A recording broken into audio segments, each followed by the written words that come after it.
Good day, our dear viewers and listeners.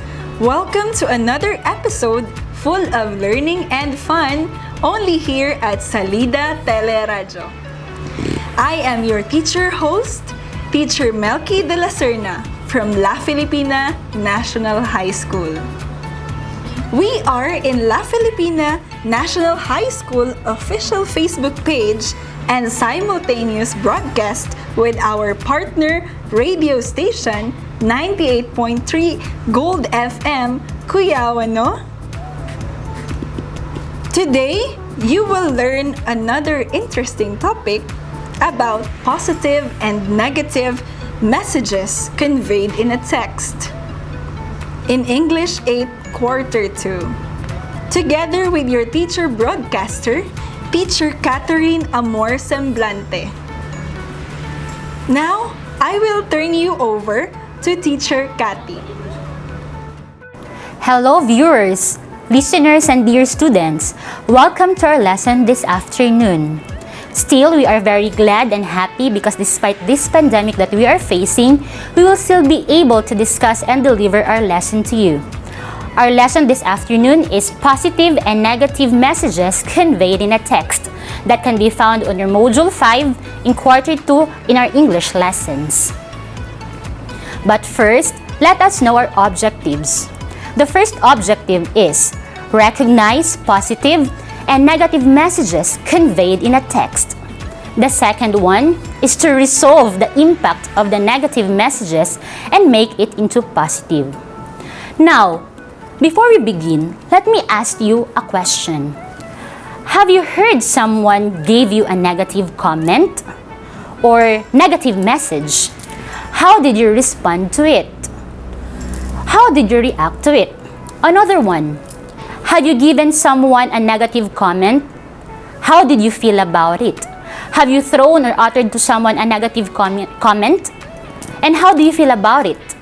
Of course, all of us have already experienced and received comments, both negative and positive. When we receive positive comments or positive messages, of course, it can uplift our spirit, it can uplift our heart. We will be encouraged, we will be happy, we will be elated. But if we can receive a negative comment or message, we will be disheartened, discouraged, we will feel sad, and we will feel down. Right, students? Yes. So now, I want you to get a pen and a paper. We're just going to identify if the statement that I'm going to read is a positive one or a negative one. You just have to write positive if you find it positive and negative if you find it negative. Are you ready? Statement number 1. Your aunt told you this. You will never graduate because of your poor performance in school. Is this a positive or negative? For statement number 2, you have been commended by your teacher, and she said, "Congratulations! You have done a great job in accomplishing all the tasks of your modules." Is it a positive or a negative? Statement number 3. You are busy cleaning the house while your sister is busy answering her module, and you want her to help you. And you told her, you are very lazy and you are of no help and use at all. Is it a positive or negative? For statement number 4, you told your classmate this. You have the lowest score in English assessment. You are indeed the weakest link in class. Is it a positive or negative one? And for statement number 5, your mother told you this. I am so proud and happy of your achievements. Is this a positive or negative one? Okay, students, please keep your answers first because we're going to use them later. Okay, I know that you have already opened and read some of your modules because it has been given ahead of time.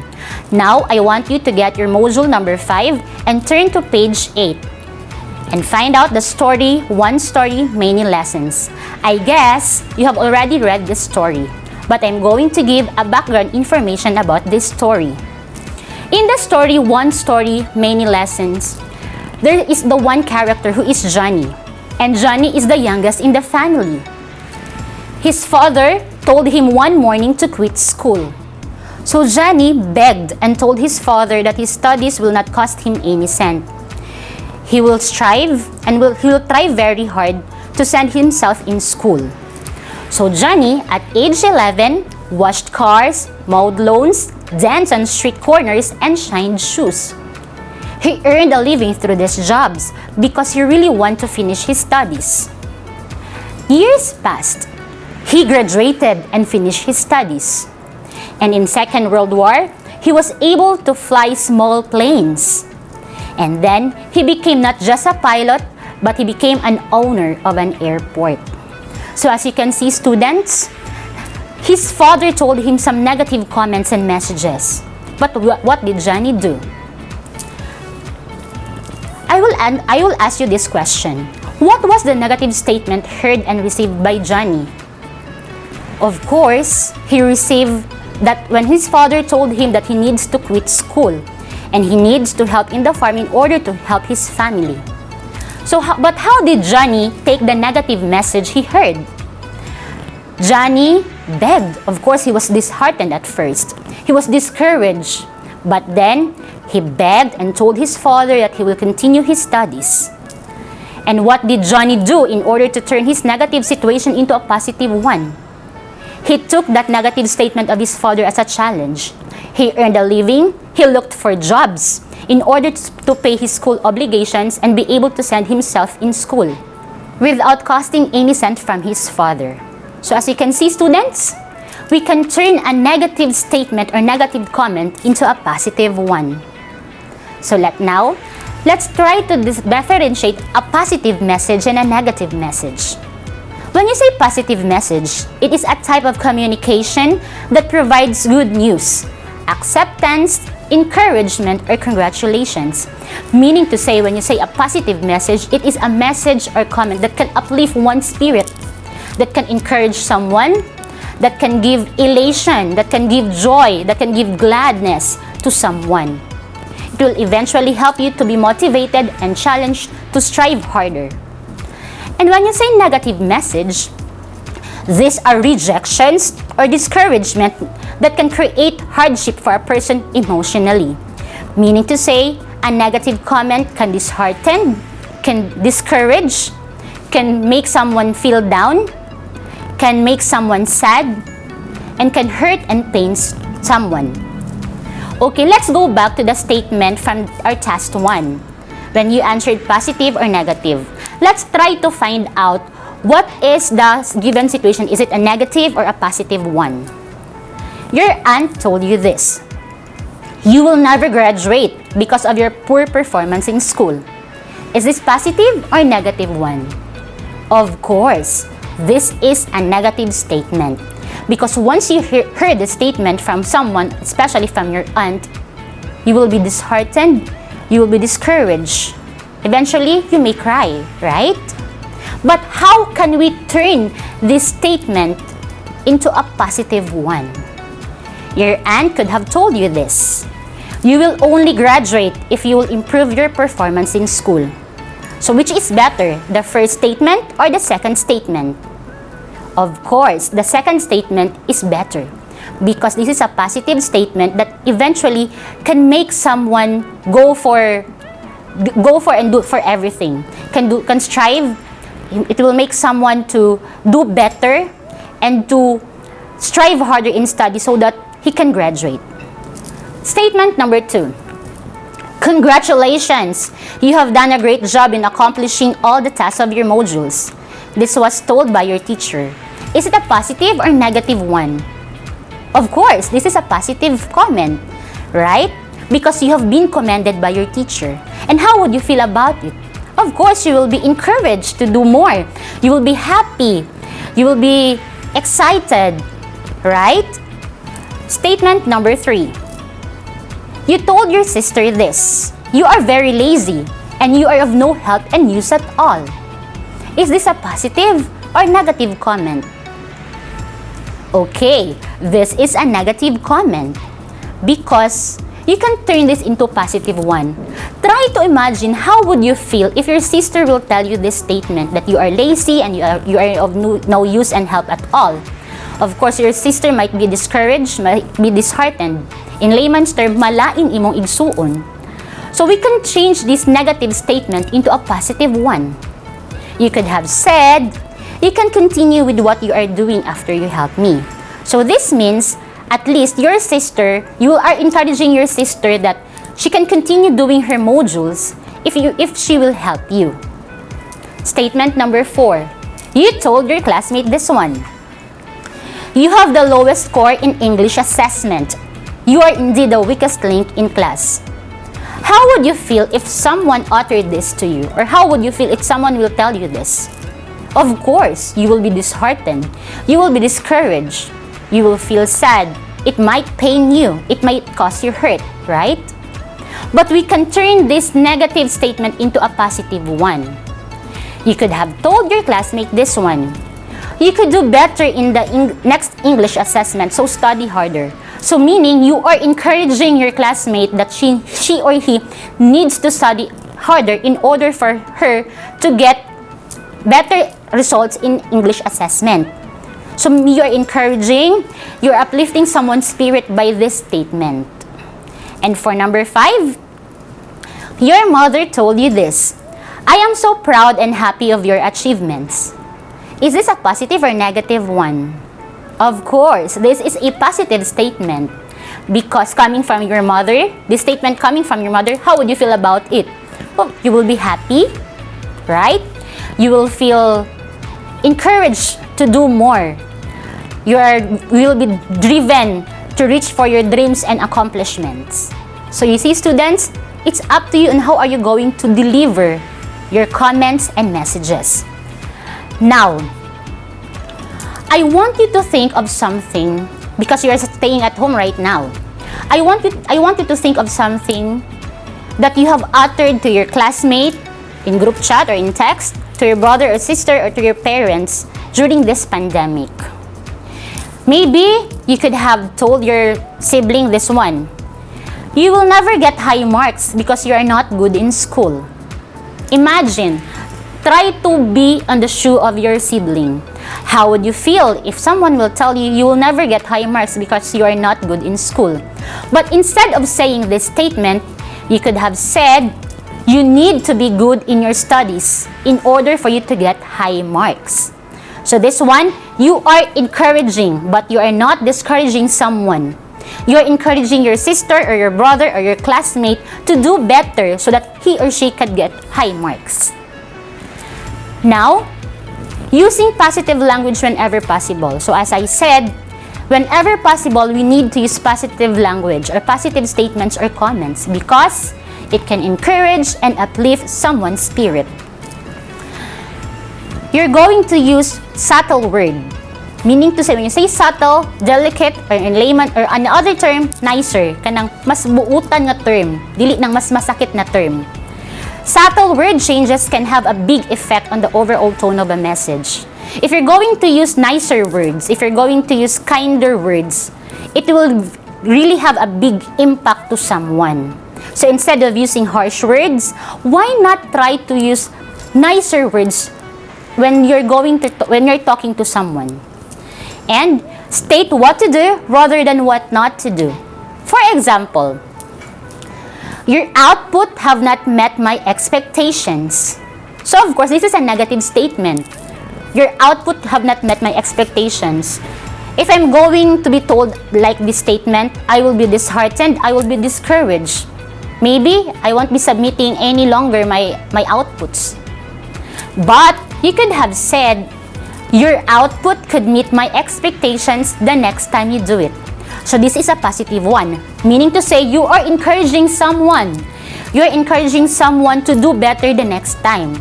If his output is not better in the first submission, then on the next submission, you could put more effort, more creativity so that it could meet the expectation of your teacher. Right? Let's go back to this statement. You will never get high marks because you're not good in school. As I said, this is a negative statement. How did we turn it into a positive one? You need to be good in your studies in order for you to get high marks. Meaning to say, you are motivating someone, you are challenging someone that he needs to study in order to get high marks so that he could perform well in school. So instead of saying, you will never get high marks, why not encourage someone to study better so that he could do more in his or her studies? Number 2, emphasize what is the case rather than what is not for. Meaning to say, you need to emphasize what is the case instead of saying what is not. Example, you will never be accepted in the group because of your low mark. So this is really disheartening, right? This disappoints someone. This can discourage someone because imagine that you are not accepted in the group because of your low marks. But instead of saying this, why not encourage someone and tell this? You will only be accepted in the group if you will do your best to get high marks. You are not discouraging someone, but you are encouraging someone, you are motivating someone, you are challenging someone to do better in class, to study harder so that he or she could get high marks in order for him to be accepted in the group. Right? So, instead of saying harsh words or negative comments, again, please, when possible, use positive language, use positive comments, use positive messages so that someone can be encouraged by you and not be discouraged by your comments. Now, class, let's proceed to your assessment. Using a one whole piece of paper, you're going to have 2 assessments, Set A and Set B. For Set A, both Set A and Set B, you're going to do a column. Column 1 and Column 2. For Set A, you are going to list at least 2 of the negative comments you heard from someone. And you're going to answer in the next column, how did you respond to it? How do you turn it into a positive one instead? Again, for Set A, Column 1, you're going to write at least 2 negative comments you heard or received from someone. And on the next column, you're going to write to answer how did you respond to it or how did you turn it into a positive one instead. For Set B, you are going to list at least 2 negative. You're going to take a list or make a list of at least 2 negative comments you have uttered or you have given to someone. And on the next column, you're going to answer how did you feel about it. Again, for Set B, in Column 1, you are going to write the negative comments you have given or you have thrown to someone. And in Column 2, you're going to answer how did you feel about it. Did it make you happy or did it make you sad? And you will be graded through these rubrics. For content, you're going to be given 3 points if all answers are related to real-life experiences. 2 points if some of the answers are related to personal events. And 1 point if it's not related to personal accounts at all. And for the mechanics, you are going to be given 3 points if there is no grammatical errors.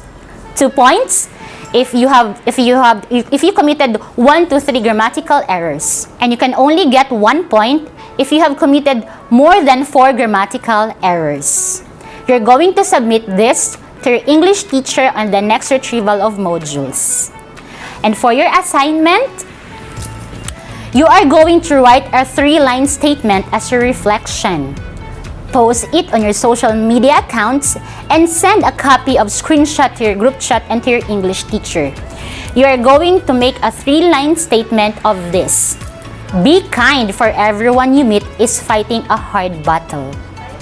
Okay, students, I hope you've learned something from me today. And let's go back to our objectives first. Our first objective was to recognize positive and negative messages conveyed in a text. So this is what we do with the story, one story, many lessons. We've identified the positive and the negative comments conveyed from the text. And another one, you've already learned how to resolve the impact of the negative messages and make it into positive ones. So these are based on the examples I had given that we've turned the negative statement into a positive one. So students, this must have been your teacher, Kathy, your English grade 8 teacher. I hope you really learned something from me today. Goodbye and until next time. Wow! That was a very comprehensive and engaging discussion, Teacher Kathy. Thank you so much, and thank you, dear viewers and listeners, for tuning in. I hope you have learned something today. Once again, I am your teacher host, Teacher Melky. Thank you. Bye-bye.